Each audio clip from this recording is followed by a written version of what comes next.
Ahí vamos.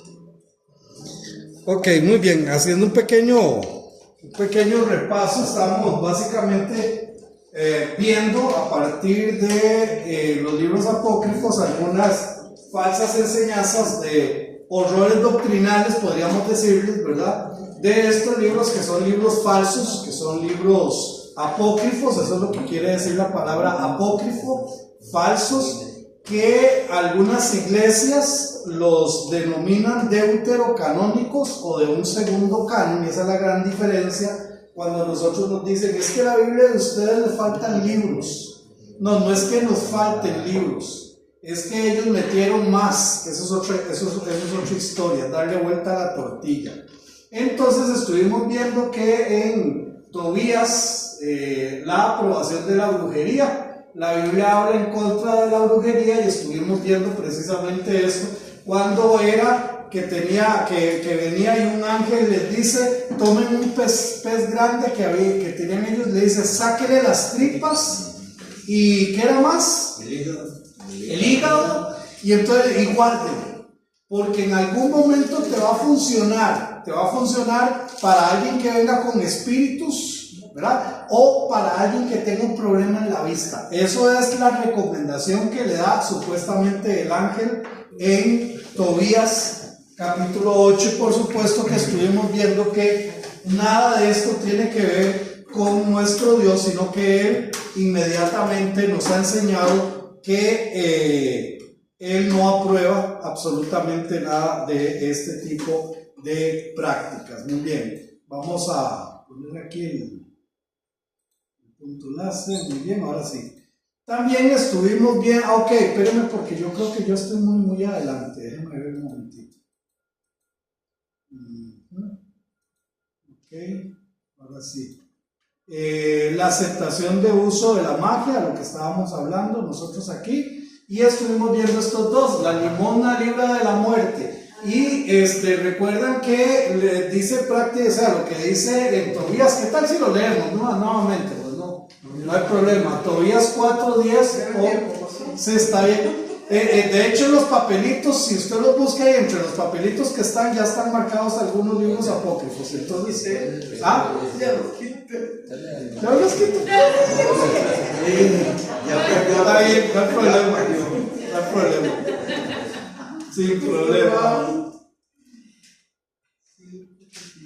Tobías 4:10. Si nada más lo puede ir leyendo, mientras tanto. Y usted el 12:9, hermana, por favor. ¿De Tobías? Sí, Tobías, sí. Ok, dice así: pues la limosna nos libra de la muerte y nos guarda de andar en tinieblas. Además, para el que da, su limosna le queda como un precioso depósito ante el Altísimo. ¿Lo ven? Ahora, ¿cómo fue que ellos financiaron las grandes obras a nivel económico?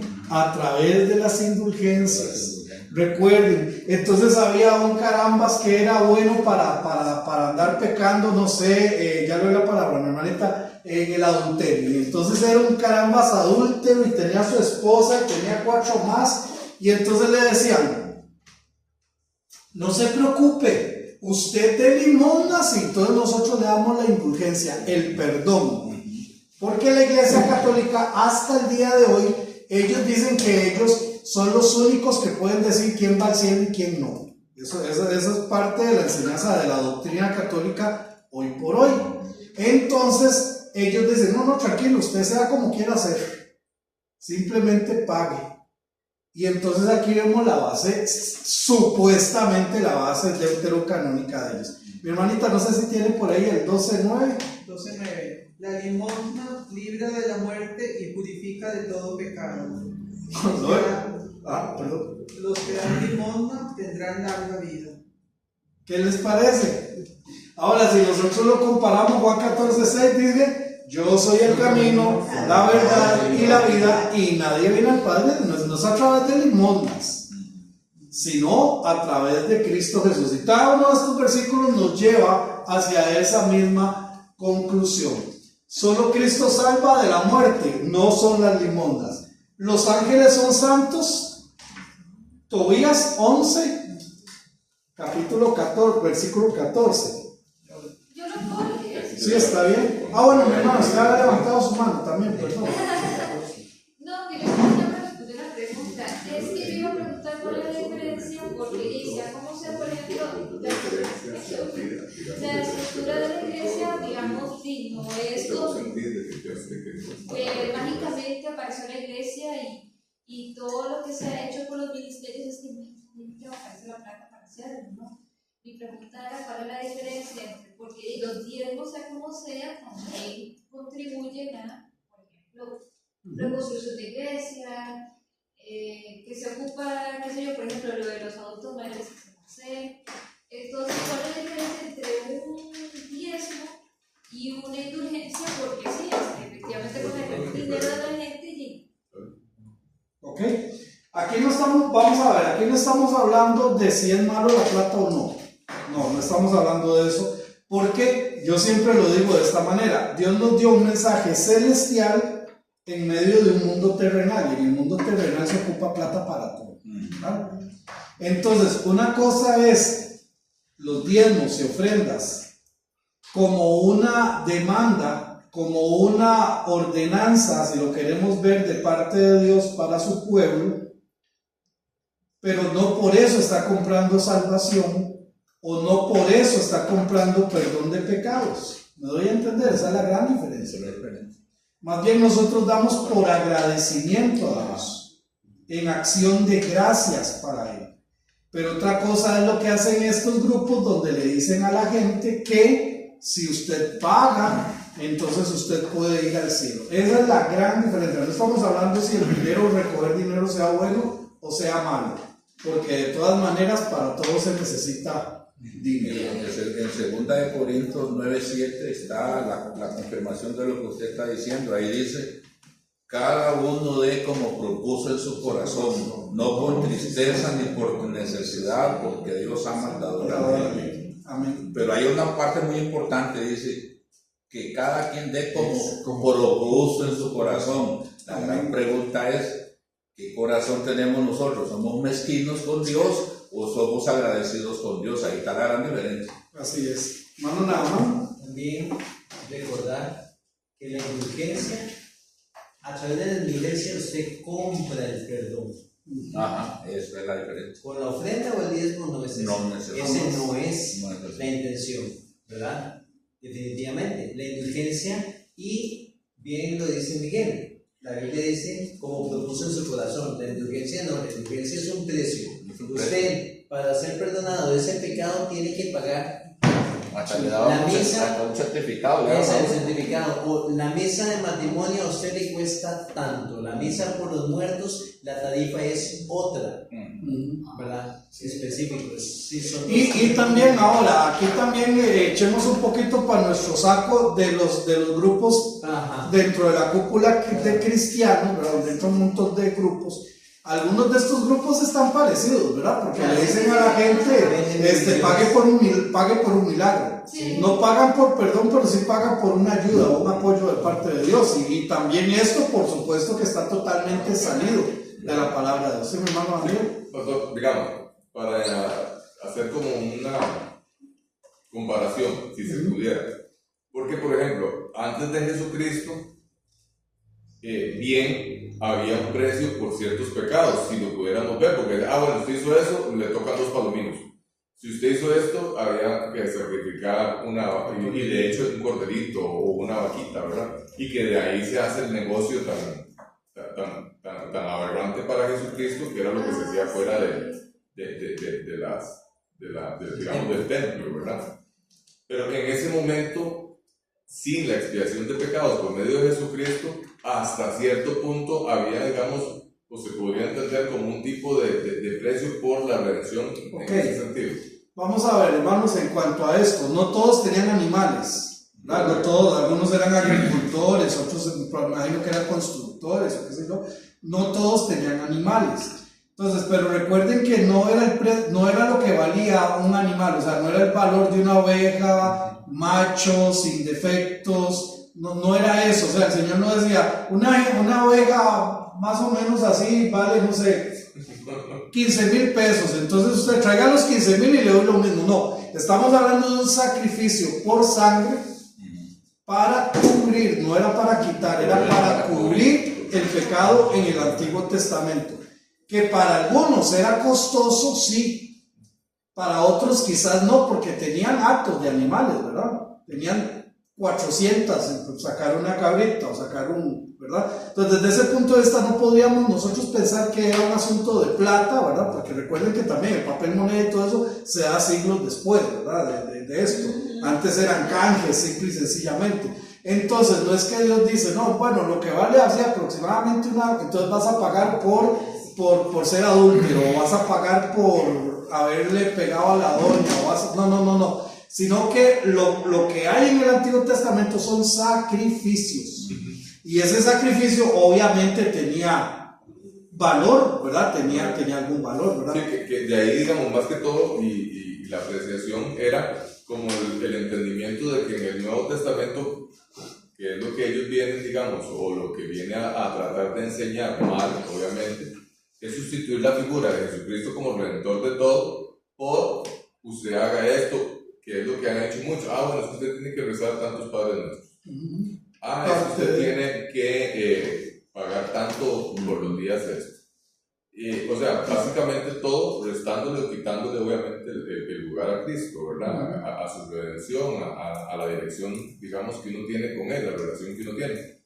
Que ese yo creo que es el principal, digamos, pecado, si se quiere decir, en ese sentido, de quitarle a Jesucristo esa labor redentora, ¿verdad? Ese protagonismo de la salvación. En todo, ¿verdad? En todo, en la dirección, usted necesita ir a confesarse con un padre, o usted necesita pagar tanto para disminuir eso, o sea, cuando ya todo está pagado. Y ese es el cuidado que hay que tener, porque por eso el Señor, también Pablo creo que era el que decía, de gracia recibimos, de gracia dada. O sea, Pablo en ese sentido nunca vio su ministerio como un negocio, por decirlo de alguna manera, ¿verdad? Más bien él incluso hasta indica, el hermano Héctor tiene la carta, si gusta pase a la oficina. Gracias, que Dios me la bendiga. Ok, no era un asunto, ya me perdí, perdón. Estábamos hablando de cuando, no era un negocio para Pablo. Incluso él dice a la iglesia de Corinto, como eran tan hermaniticos, tan rebeldes, ¿verdad? Entonces él dijo, yo me pongo a hacer tiendas de campaña para ni siquiera que en eso para que no sean para que ni ustedes. siquiera en eso me reclame, ¿verdad? Entonces, pero muchos sí lo están haciendo como ganancia. Bueno, Pablo también, Pablo le escribe a Timoteo cuando habla precisamente de los falsos maestros. Entonces, el punto aquí es muy simple: la salvación, el perdón, la redención, todo eso es gratuito, ya el Señor lo pagó en la cruz del Calvario. Yo no tengo que pagar por mi salvación, yo no tengo que pagar por mi redención, yo no tengo que pagar por mi tiquete al cielo, no, pero obviamente por agradecimiento al Señor le damos, ¿verdad? Porque sabemos de que hay que pagar, ¿verdad? Como yo así vacilo y digo que como en una clase les decía a los muchachos vacilando que en ningún curso del seminario nos enseñan a darle cuerda, ¿verdad? El pastor, se imagina un pastor de cuerda, ya va cansadillo, ya como que ya entonces le damos cuerda para que siga, ¿no? Necesita comer, necesita descansar, necesita un montón de cosas que todos los demás necesitamos, pero sin caer en el negocio, que ahí es donde muchos lamentablemente están allí, lo ven como un negocio, y la gente también por la ignorancia caen en eso. Ok, muy bien. Lo otro era: los ángeles son santos y son benditos. Cuando le decía a los ángeles, y aquí vamos ahí a Tobías capítulo 11 versículo 14. Yo lo tengo. Ok, Alabado sea Dios, alabado sea su glorioso nombre, alabados sean todos sus santos ángeles. Alabados. Que su glorioso nombre sea alabado por toda la eternidad, porque a él me castigó, pero luego tuvo compasión de mí, y ahora puedo ver otra vez a mi hijo Tobías. alabados sean los ángeles, a la par de Dios. Y todos sabemos, ¿sí, mi hermanito? Bendito sea Dios, bendito sea su glorioso nombre, benditos sean todos sus santos ángeles, que su nombre glorioso nos proteja, porque el Señor me había castigado, pero ha tenido compasión de mí, y ahora puedo ver a mi hijo Tobías. Ahí está, benditos sus ángeles. Sí, mi hermano Naaman. Estoy aquí peleado. Ajá. Porque tengo la versión de 1573, que está el libro de Tobías. Y ese Ajá. versículo no lo encuentro en ningún lado. Ahí es donde yo les decía, por eso yo les decía, y me encanta hacer este estudio con esas cosas. ¿Por qué? Porque no todas dicen lo mismo y no todas tienen una uniformidad en ese sentido, no lo tienen. O sea, no lo tienen. Hay de hecho, hay versiones que dicen otra cosa en el mismo pasaje y el mismo versículo, ¿verdad? Esto nos habla también de precisamente sobre lo erróneo de estos libros. Muy bien, vamos a continuar. ¿Sí, mi hermano? Ahí, digamos, Sí. haciendo la salvedad, porque en algún momento, cuando se habla, por ejemplo, del ángel de Jehová, que yo lo entiendo como Una teofanía, teofanía o una de Cristo. Cristo en ese momento, por ejemplo, como cuando estuvo con el mismo, por ejemplo, Gedeón. Yo creo que el que estaba con Gedeón fue Jesucristo, así lo entiendo yo. Es diferente la alabanza en ese sentido, porque, por ejemplo, el ángel ahí en ese momento le permitió que le hicieran un... De hecho, recuerden que ángel, la palabra ángel, la traducción de la palabra ángel es mensajero. O sea, nosotros le hemos dado una caracterización sumamente espiritual al término, pero el término lo que quiere decir es mensajero. Por eso cuando a la iglesia de Éfeso dice, y escríbele al ángel de Jehová en la iglesia de... Ahora, no es que el pastor era un ángel, no, es que él era un mensajero, ¿verdad? Entonces, desde ese punto de vista, entendiendo la connotación, ¿verdad? Cuando ponen el ángel, los ángeles que llegaron con Abraham, los ángeles que estuvo con Lot, los ángeles que estuvo con Gedeón y muchos otros, cuando un ángel aceptaba la adoración, fijo era una teofanía. Si no, el mismo ángel le dice al hombre, por favor no me adore a mí porque yo soy igual a ustedes. A Juan por Apocalipsis le pasó. A Juan le pasó. Entonces, esa es la gran diferencia.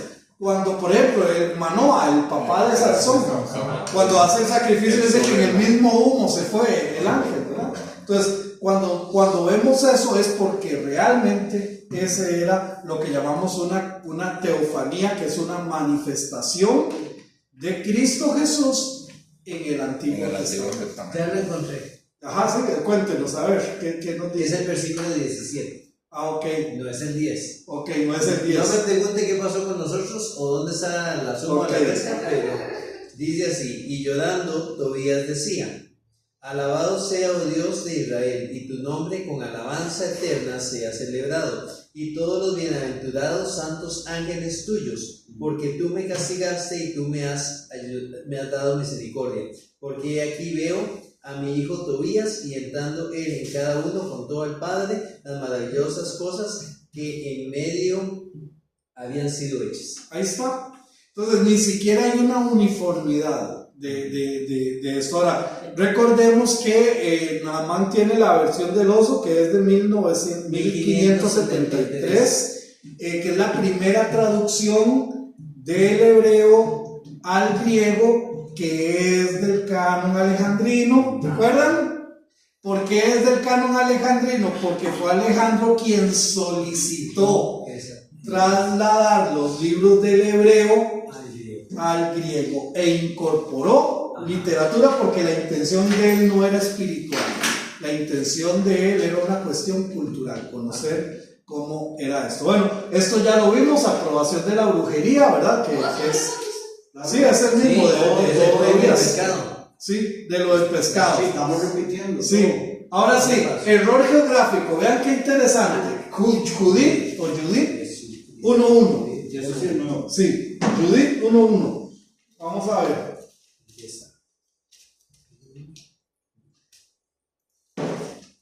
Y escuchemos muy bien lo que dice, y a ver si ustedes así, con solo la lectura, me pueden decir ¿Dónde está el error? Yo lo tengo. Ok, muy bien, léalo, mi hermanita, se está acabando. Dice el número, dice: cuando Nabucodonosor estaba en el año 12 de su reinado sobre los asirios en Nínive, su capital, Arphaxad era rey de los medos en Ecbatana. Ok, vuélvalo a leer por favor nuevamente, disculpe. Cuando Nabucodonosor estaba en el año 12 de su reinado sobre los asirios en Nínive, su capital, Arphaxad era rey de los medos en Ecbatana. Ok, mi hermanita Lidia lo tiene por ahí, se está acabando. No conozco. Sí, esto es diferente. 12 años Sí. hacía que Escuchen.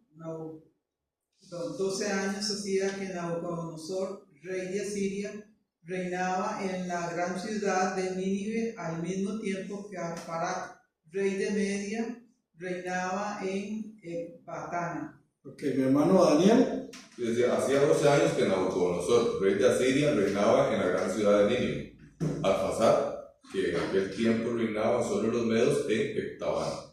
Ok, ¿alguien detectó ¿Qué el es error? diferente? A ver, dígame usted, hermano. En el año 12, el reino de Nabucodonosor, que reinaba en Nínive, ciudad amplísima, Arphaxad, rey de los medos, el cual había sujetado a su imperio muchas gentes, reinaba en Ecbatanas. Ok, ¿alguien identificó el error? Y tienen ustedes, todos son diferentes. No, No, hay un problema. hay un problema y seriosísimo. Sí, Me dijo. Dígame usted, mi hermano. que Nabucodonosor no era rey de Nínive. Ni de Siria. Ni de Siria, Era rey. ¿De dónde? Babilonia. Babilonia. Un error. ¿Cómo? O sea, Nabucodonosor era rey de Babilonia, no era sirio. No era así. Y la Biblia, los libros apócrifos lo dicen claramente. Lo ponen como rey de los asirios e incluso menciona la capital Nínive. Por eso es que Jonás no quería ir a Nínive, porque Nínive era el lugar donde estaban sus enemigos. Por eso Jonás deseaba que le cayera fuego a toda esa gente. Y Sí, mi hermano. GPT lo niega rotundamente. Ah, De Nínive. Paso a la pregunta, tal vez un poco salida, no se preocupe. Ese libro de Judith, ¿quién era ella? Es parte de los libros apócrifos, ¿verdad? Es una historia que aparece allí que ellos toman el libro, ¿verdad? Por las razones que habíamos hablado, pero realmente no hay no hay ninguna seriedad dentro del libro. Porque cuando uno lee por ejemplo, Macabeos 1 y Macabeos 2, históricamente está demostrado esas guerras que se dieron por los Macabeos, ¿verdad? La historia de los Macabeos. Con de Judith. Eso ni siquiera se puede tomar como libro histórico. No, por eso mismo. O sea, Esto no tiene nada, ninguna referencia, nada, no sirve para Ahora, nada. Nínive fue destruida antes de que Nabucodonosor gobernara. Cuando Nabucodonosor gobernó, él dominaba todo. O sea que en cierto sentido gobernó Nínive. Ya Nínive destruida. Nabucodonosor en la historia antigua nunca es reconocido como rey asirio. Es reconocido como rey de Babilonia. Pero dominaba todo. Dominaba todo, pero es como que dijéramos que ya no es la palabra, ¿cómo es que llama el presidente ahorita? Chávez, Rodrigo Chávez, que Rodrigo Chávez era el presidente de Barrocuba. Bueno, sí. Y usted me dirá, ¿cómo? Es de Costa Rica, Barrocuba está en Costa Rica, pero perdón, o sea, ¿me doy a entender? Mi hermanita. Aquí dice como una notita. Ajá. La combinación de elementos heterogéneos en muestra ya la verdadera intención del autor. No se refiere, dice, a una historia concreta y particular, sino que reúne diversas figuras representativas. Dice que probablemente se refiere a Nabucodonosor II, quien fue rey de Babilonia en los años 605 al 562 a.C. Bajo su reinado fue destruida Jerusalén y se produjo la deportación a Babilonia. Nínive fue la capital del imperio asirio durante el siglo VII a.C. hasta el año 612, cuando fue destruida. Para los israelitas representó una de las grandes potencias enemigas. Dice, los medos fueron un pueblo que vivió al oriente de Asiria. En el año 549 a.C. se convirtieron en provincia del imperio persa. El nombre de Arfaxad está tomado de unos versículos de Génesis 10, del 22 al 24, me parece. No se conoce ningún rey de los medos con ese nombre. Ecbatana fue la capital del reino de Media. Los medos intervinieron eficazmente en la destrucción de Nínive y representan otra potencia en la lucha por el dominio universal. Su derrota en manos de Nabucodonosor resaltará poderíos. Por eso, o sea, al final, Nabucodonosor que nos habla Daniel no es este Nabucodonosor. Y la Biblia nos habla de Nabucodonosor cuando estuvo en el imperio de Babilonia, y es de lo que nos habla. Pastor, en el Daniel 5 aparece eso que está diciendo Sofía, pero es totalmente diferente. Acordémonos ahí de Daniel 5 y que aparece Belsasar y aparece Nabucodonosor, pero eso es retroceder mucho en la historia. Usted sabe que en el Antiguo Testamento siempre se agarraba a la persona más prominente para ponerla como referencia, porque ahí dice que Belsasar era hijo de Nabucodonosor y no era hijo de él, era el abuelo.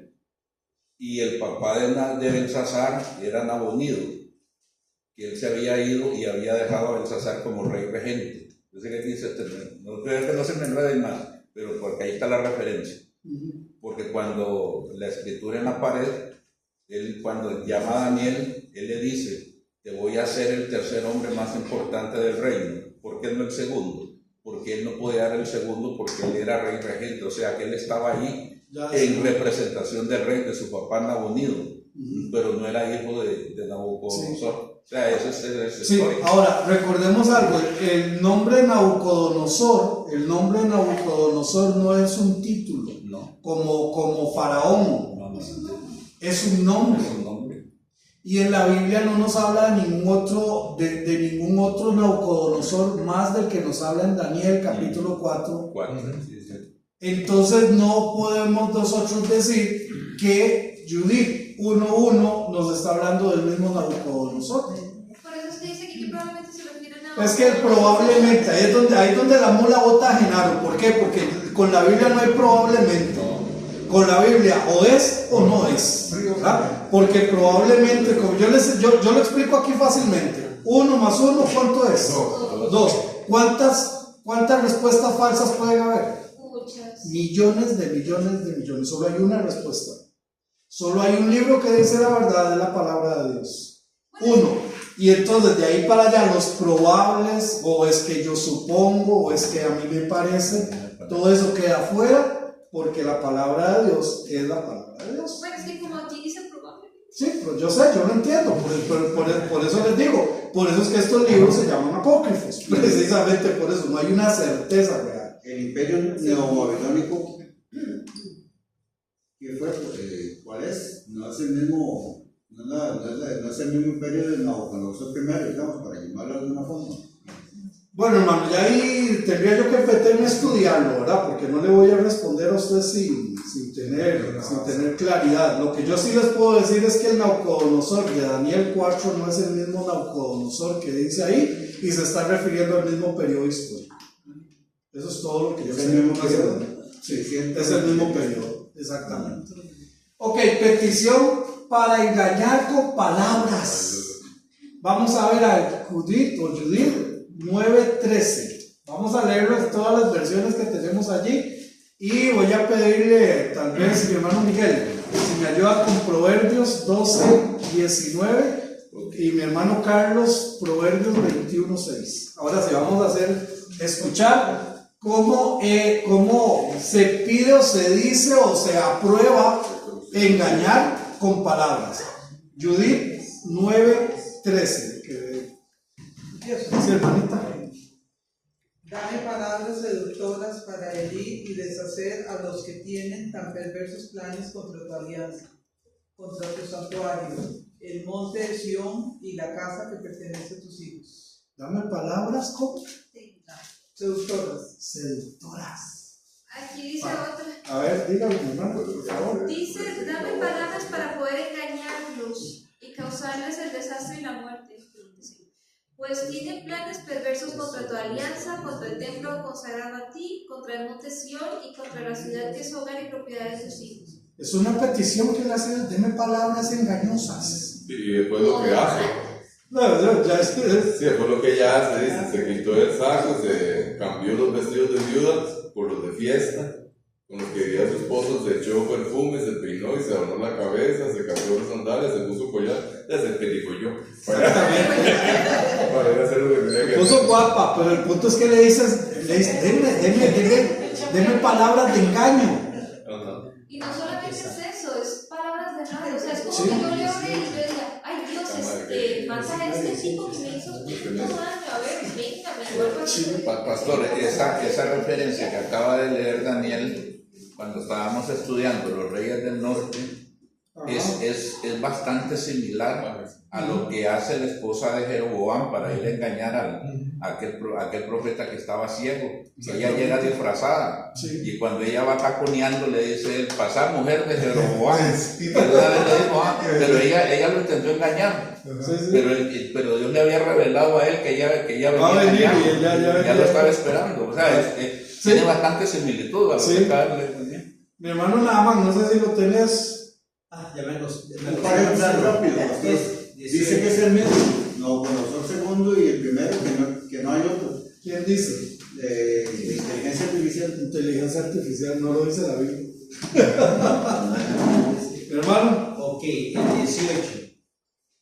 Acuérdate, Señor, y dame palabra de engaño, y herida, y azote contra los que determinan tus duros consejos, contra tu siervo y contra tu santa casa. Ok, ahora sí, vamos a lo que dice la Biblia, Proverbios 12:19. El labio veraz permanecerá para siempre, mas la lengua mentirosa solo por un momento. Ahí está, 21:6. Amontonar tesoros por medio de la mentira es fugaz ilusión de aquellos que buscan muerte. O sea, es que no hay punto de comparación, para nada.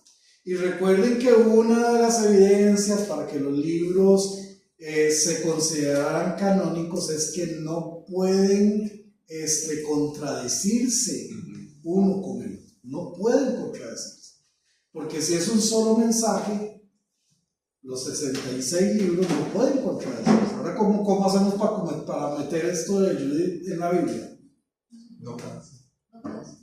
No se puede. De hecho, en Judith 9:10, o sea, más atrás del 13 dice, haz que yo los engañe, para que caigan los esclavos junto con los señores y los señores junto con los esclavos. Destruye por medio de una mujer su arrogancia. Ahí está. Esa es la petición. Ahora, orar por los muertos y ofrecer dinero para sacrificios de los pecados. Macabeos capítulo 12, segunda de Macabeos 12, 42 al 46. Qué terrible. De hecho, pastor, no sé, bueno, cuando uno lee, con solo que entiende si uno lee, uno siente que no es, o sea, es muy evidente que, porque cuando uno lee la Biblia, cualquier pasaje uno sabe que le está hablando exactamente a la misma persona. Cuando uno lee, uno definitivamente siente que no es un libro que viene escrito en la misma consonancia, en la misma concordancia, en la misma lírica, o sea, se sale completamente. Totalmente. Inclusive el otro, el que seamos el de Tobías, uno lo lee y no es, el autor no es el del resto del libro. Así es, así es.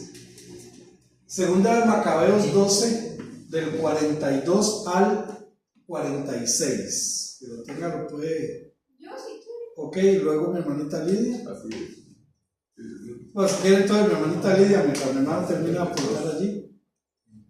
Escuchemos. Y oraron al Señor pidiendo que aquel pecado les fuera plenamente perdonado. Judas exhortó a sus tropas a conservarse sin culpa, pues habían visto lo que había sucedido con el pecado de aquellos que habían muerto. hizo una colecta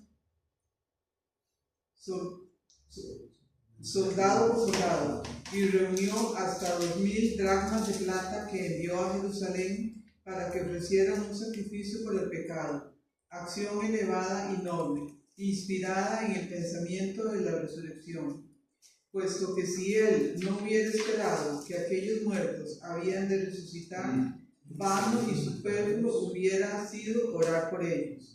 Pero creyendo firmemente que está reservada una gran recompensa a los que mueren piadosamente. Murieron los soldados, ahora sí, ¿qué hacemos? No, suave López, no podemos dejarlos así. No, recojamos platita. Y esa platita entre todos los soldados la recogemos y la vamos a mandar para que hagan oraciones allá, para que hagan sacrificios allá por los que murieron. Eso es lo que está diciendo este pasaje. Sí, pues con eso es lo que respaldaba la Iglesia Católica, las bolas y las... Ahí estoy, dijo el chino, ¿verdad? Mi hermanita. Dice, hicieron una oración para pedir a Dios que perdonara por completo el pecado que habían cometido. El valiente Judas recomendó entonces a todos que se conservaran limpios de pecado, ya que había visto con sus propios ojos lo sucedido a aquellos que habían caído a causa de su pecado. Después recogió unas 2000 monedas de plata y las envió a Jerusalén para que se ofreciera un sacrificio por el pecado. Hizo una acción noble y justa con miras a la resurrección. Si él no hubiera creído en la resurrección de los soldados muertos, hubiera sido innecesario e inútil orar por ellos. Pero, como tenía en cuenta que a los que morían piadosamente los aguardaban la gran recompensa, su intención era santa y piadosa. Su intención era buena, dice. Perdón, por esto hizo ofrecer este sacrificio por los muertos para que Dios les perdonara sus pecados. ¿Qué les parece? ¿Verdad que suena parecido al novenario y a la misa? ¿Sí? ¿Verdad que sí? Por los muertos. Ofrendas por los muertos porque como si sabemos que van a resucitar, entonces dice ese pasaje, la intención es noble. Es loable lo que está haciendo por los muertos. Por eso es que la Iglesia Católica tiene el famoso novenario y que el del purgatorio, que pasa Carlos y que no sé qué y no sé cuánto. Pero como van a resucitar, entonces es noble, o sea, es un asunto loable, según lo que ellos están indicando. ¿Qué ahora, este libro fue escrito antes de que existiera la Biblia Católica, la Iglesia Católica. Es que ellos se aprovecharon. Sí, claro, totalmente. La Iglesia Católica es del 323 en la era de Cristo. Y esto fue en los últimos 200 años antes de Cristo. Hebreos capítulo 10, versículo del 1 al 17. Ahí lo tiene mi hermanita Priscila. Bueno, ya le embarcaron, mi hermana. Órale, El video no ha parecido así. Hebreos 10, versículos del 1 al 17. Porque la ley, teniendo la sombra de los bienes venideros, no la imagen misma de las cosas, nunca puede, por los mismos sacrificios que se ofrecen continuamente cada año, hacer perfectos a los que se acercan. De otra manera cesarían de ofrecerse, pues los que tributan este culto limpios una vez no tendrían ya más conciencia de pecado. Pero en estos sacrificios cada año se hace memoria de los pecados, porque la sangre de los toros y de los machos cabríos no puede quitar los pecados. Por lo cual, entrando en el mundo, dice, sacrificio y ofrenda no quisiste, mas me preparaste cuerpo. Holocaustos y expiaciones por el pecado no te agradaron. Entonces dije, he aquí que vengo, oh Dios, para hacer tu voluntad, como en el rollo del libro está escrito de mí, diciendo primero, sacrificio y ofrenda y holocaustos y expiaciones por el pecado no quisiste, ni te agradaron, las cuales cosas ofrecen según la ley, y diciendo luego, he aquí que vengo, oh Dios, para hacer tu voluntad, quita lo primero para establecer esto último. En esa voluntad somos santificados mediante la ofrenda del cuerpo de Jesucristo, hecha una vez para siempre. Y ciertamente todo sacerdote está día tras día ministrando y ofreciendo muchas veces los mismos sacrificios, que nunca pueden quitar los pecados. Pero Cristo, habiendo ofrecido una vez para siempre un solo sacrificio por los pecados, se ha sentado a la diestra de Dios. De ahí en adelante, esperando hasta que sus enemigos sean puestos por estrado de sus pies. Está bien ahí, hermanita. Muchas gracias, muy amable. Entonces aquí vemos a Cristo Jesús como el sacrificio perfecto, no se requieren más sacrificios. Por eso es que la iglesia cristiana no tiene sacerdotes, porque la obra que hacían los sacerdotes era hacer sacrificios.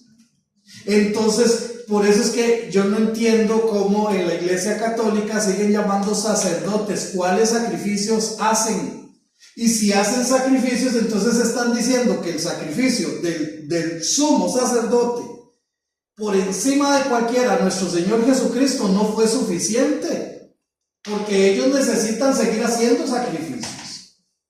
Pero de hecho que esa es la tónica que usa la iglesia católica, porque el sacrificio que ellos hacen tiene que ver con un sacrificio corpóreo, que es, digamos, vaya ahí, que se en esto, haga esto, diga tantas cosas, o sea, básicamente la redención de sus pecados viene a raíz no solo de la confesión, sino de la penitencia.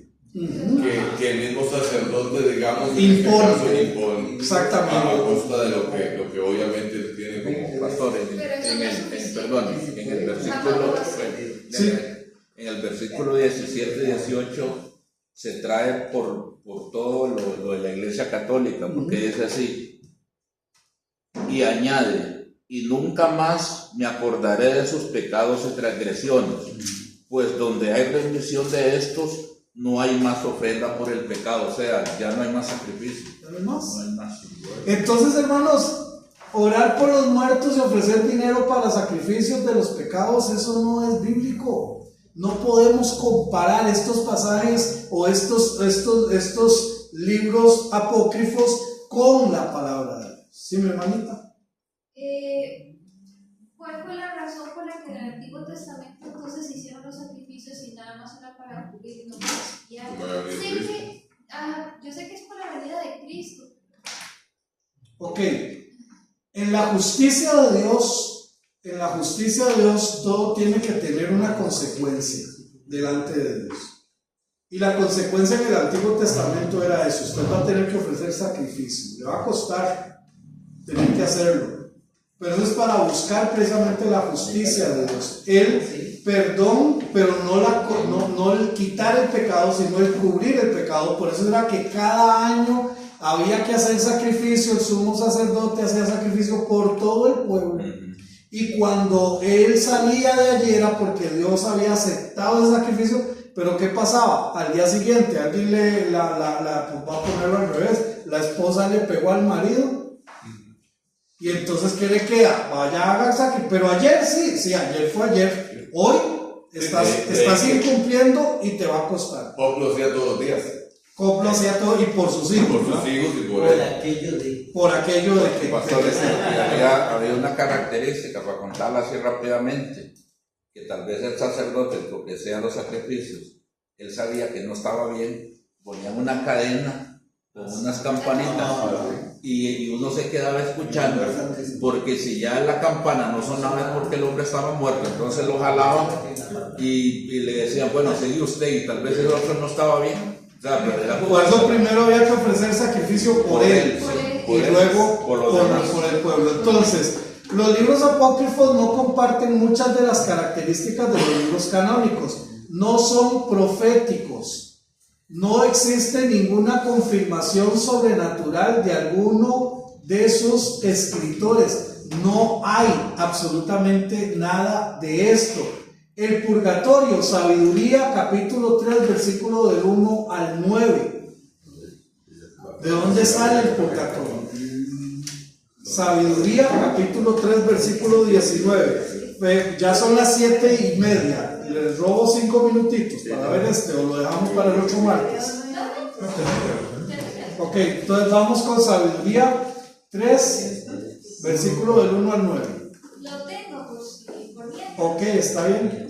Dice, las almas de los buenos están en las manos de Dios, y el tormento no los alcanzará. Los insensatos creen que los buenos están muertos, consideran su muerte como una desgracia y como una calamidad el haberse alejado de nosotros. Pero los buenos están en paz. Aunque los ojos de los hombres parecen castigados, abrigaban la esperanza de no tener que morir. Después de sufrir pequeños castigos, recibirán grandes beneficios, porque Dios los puso a prueba y los halló dignos de él, y los probó como al oro en el crisol, y los aceptó como un sacrificio ofrecido en el altar. El día en que el Señor venga a juzgarlos, resplandecerán como antorchas, como chispas que prenden entre el rastrojo.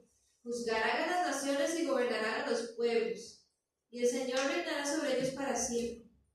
Los que confíen en el Señor comprenderán la verdad, y los fieles permanecerán a su lado con amor, porque Dios es bueno y favorece a sus elegidos. Ya no dijo nada. Hasta el 9. ¿Sí hasta el 9? Ok, vamos a leer otra versión. Sabiduría 3, del 1 al 9. Las almas de los justos están en las manos de Dios, y ningún tormento los alcanzará. A los ojos de los necios parecía que había muerto, y su partida fue considerada como una desgracia. Su salida de entre nosotros un desastre. Pero ellos están en paz. Pues si en opinión de los hombres han sido castigados, su esperanza está rebosante de inmortalidad. Por una ligera pena recibirán grandes favores, porque Dios los probó y los encontró dignos de él. Los probó como oro y un crisol, y los aceptó como un sacrificio de holocausto. A la hora de su visita brillarán como chispa que se propaga en los rastrojos. Juzgarán las naciones y dominarán sobre los pueblos, y el Señor reinará sobre ellos para siempre. Los que confían en Él comprenderán la verdad, y los fieles permanecerán con Él en el amor, pues para sus elegidos hay gracia y misericordia. No sé si tengo bien esa cita. ¿Alguna otra versión hay? No dice nada de suplicatorio. Yo creo que sí está bien, porque está relacionando el asunto de las almas. O sea, las almas de los judíos están en manos las almas de los justos están en manos de Dios, porque no los alcanzará ningún tormento.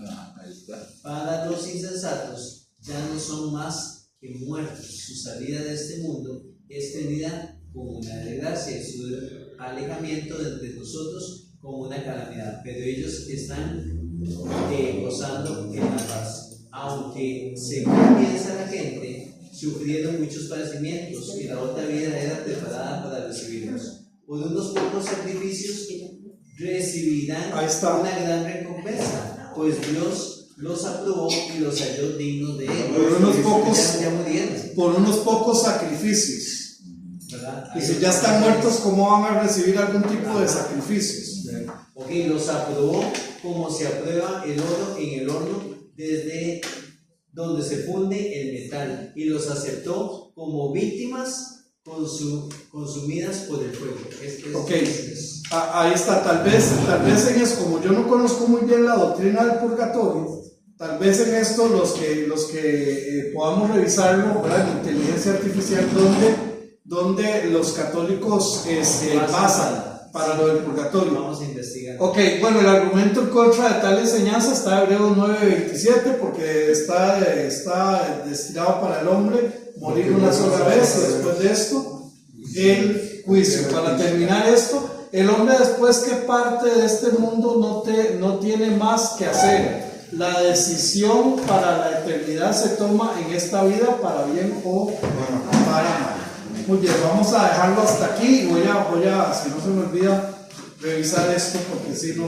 Ahora le pregunto a Ida. Ok. Muy bien, vamos a recoger las diezmos y ofrendas. No, pero no se equivoca. ¿Ah? Es bíblica. ¿Qué? Está basada en la Biblia, la respuesta. Ah, ok. Ahí sus citas y todo.